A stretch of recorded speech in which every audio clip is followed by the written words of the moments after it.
നമസ്കാരം. തൊഴിൽ നിയമത്തിൽ കാതലായ മാറ്റങ്ങൾ വരുത്തി സൗദി അറേബ്യയിലെ മനുഷ്യവിഭവ സാമൂഹിക വികസന മന്ത്രാലയം. പ്രവാസി തൊഴിലാളികളുടെ വലിയൊരു സമൂഹം താമസിക്കുന്ന സൗദി അറേബ്യയിൽ തൊഴിലാളികളുടെ അവകാശങ്ങൾക്ക് കൂടുതൽ സംരക്ഷണം ഏർപ്പെടുത്തുന്ന രീതിയിലുള്ള തൊഴിൽ നിയമങ്ങളാണ് ആവിഷ്കരിച്ചിരിക്കുന്നത്.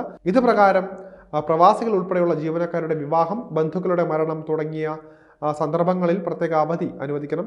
മക്കയിലും പരിസരത്തും താമസിക്കുന്ന ജീവനക്കാർക്ക് ഒരിക്കൽ വാർഷിക ഹജ്ജ് തീർത്ഥാടനം നടത്തുന്നതിന് മുസ്ലിം ഈദ് അൽ അദ്ഹ അവധി ഉൾപ്പെടെ 10 ദിവസത്തിൽ കുറയാത്തതും പരമാവധി 15 ദിവസത്തെയും ശമ്പളത്തോടെയുള്ള അവധി ലഭിക്കാൻ തൊഴിലാളിക്ക് അവകാശമുണ്ടെന്നും സൗദി തൊഴിൽ നിയമം അനുശാസിക്കുന്നുണ്ട്. നിർബന്ധിത ഇസ്ലാമിക കർത്തവ്യമായ ഹജ്ജ് നേരത്തെ നിർവഹിച്ചിട്ടില്ലാത്തവർക്കാണ് ഈ ആനുകൂല്യം ലഭിക്കുക. ഹജ്ജ് ലീവ് ലഭിക്കുന്നതിന് തൊഴിലാളി ഒരേ തൊഴിലുടമയ്ക്ക് വേണ്ടി തുടർച്ചയായി 2 വർഷമെങ്കിലും ജോലി ചെയ്യണം. ജോലിയുടെ ആവശ്യകത അനുസരിച്ച് ഓരോ വർഷം ഹജ്ജ് അവധി എത്ര തൊഴിലാളികൾക്ക് അനുവദിക്കാമെന്ന കാര്യത്തിൽ ജോലിയുടെ ആവശ്യകത പരിഗണിച്ച് തൊഴിലുടമയ്ക്ക് തീരുമാനമെടുക്കാം. അതേപോലെ തന്നെ സൗദി അറേബ്യയിലെ ഒരു തൊഴിലാളിയുടെ കുടുംബാംഗങ്ങൾ മരണപ്പെട്ടാൽ 5 ദിവസത്തെ ശമ്പളത്തോടെയുള്ള അവധിക്ക് അവകാശമുണ്ട് എന്നും രാജ്യത്തിന്റെ മാനവ വിഭവശേഷി സാമൂഹിക വികസന മന്ത്രാലയം അറിയിച്ചിട്ടുണ്ട്. തൊഴിലാളികളുടെ ജീവിത പങ്കാളിയോ മാതാപിതാക്കളോ മക്കളോ പേരക്കുട്ടികളോ മരണപ്പെട്ടാൽ പൂർണ്ണ ശമ്പളത്തോടു കൂടിയുള്ള അവധി ലഭിക്കും.